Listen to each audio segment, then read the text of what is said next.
Hi, Raleigh Brown here, and I want to discuss right hand technique for fingerpicking with you today.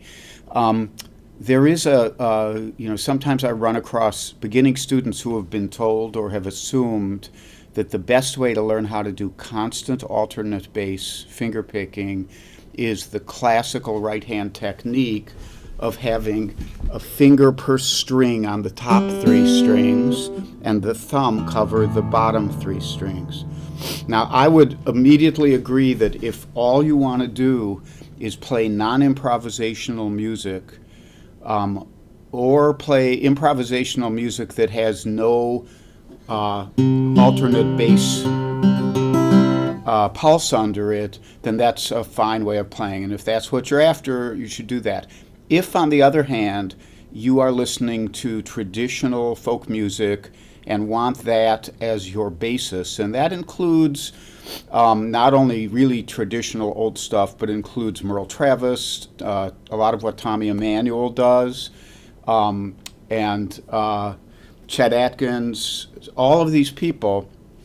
The basis of what they played was what we call constant alternate bass, which is instead of playing bass chord, they're playing low bass, high bass, and leaving room for finger notes above that. Okay?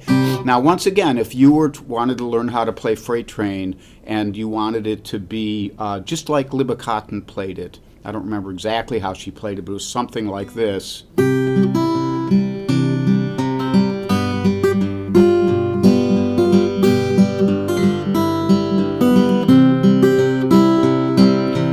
From there, and only play those notes, then that's fine.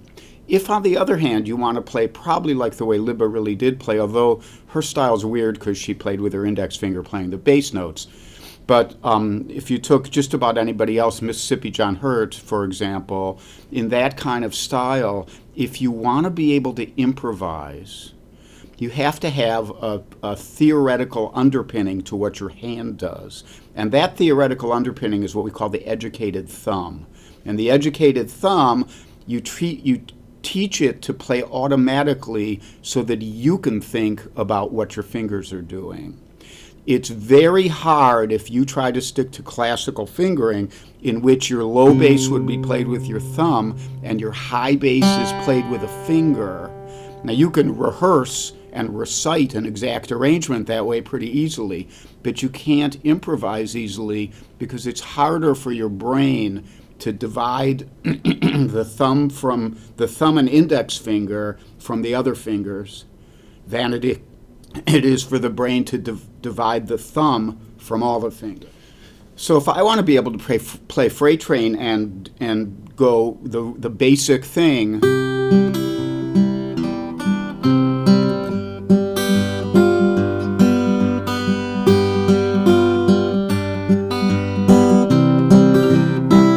but also be able to make up something else. Now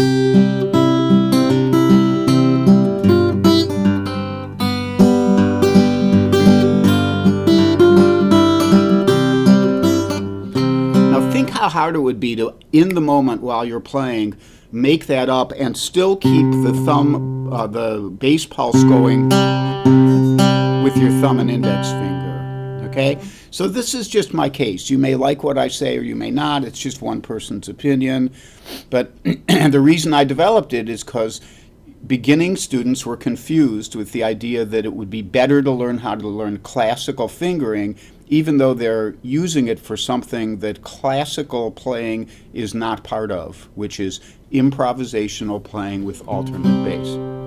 Okay, so take it for what it's worth, and I know many people who I've had this discussion with actually can do both, like I can. When I play fingerstyle jazz, I use 3 fingers. These 3 fingers may actually move onto the DGB. If I'm doing a bass and a chord, I don't feel like I have to go bass and then do the chord with my thumb and 2 fingers because those are the strings it's on. I could be going, and my fingers are playing the DGB strings and not the high E. You need to develop flexibility in all those things. But most of the great constant alternate bass finger stylists, and that includes People like Reverend Gary Davis, who did both, who did constant bass and did more free-spirited stuff. It includes Chet Atkins, at least in his early days. It includes Merle Travis, who mostly played thumb index. It includes Doc Watson, who fingerpicked thumb index. A lot of those great players, for that style, just their thumb and one or two fingers to make room for the thumb to be able to get up into the higher strings. If you insist on using the three fingers plus your thumb, then part of the time you are kind of pushing your index finger out of the mix so that your thumb can get up to that high bass. Okay, I've talked enough. I've made my case, and if you like this, good. If you don't, do whatever you want. Take care. Have a good day.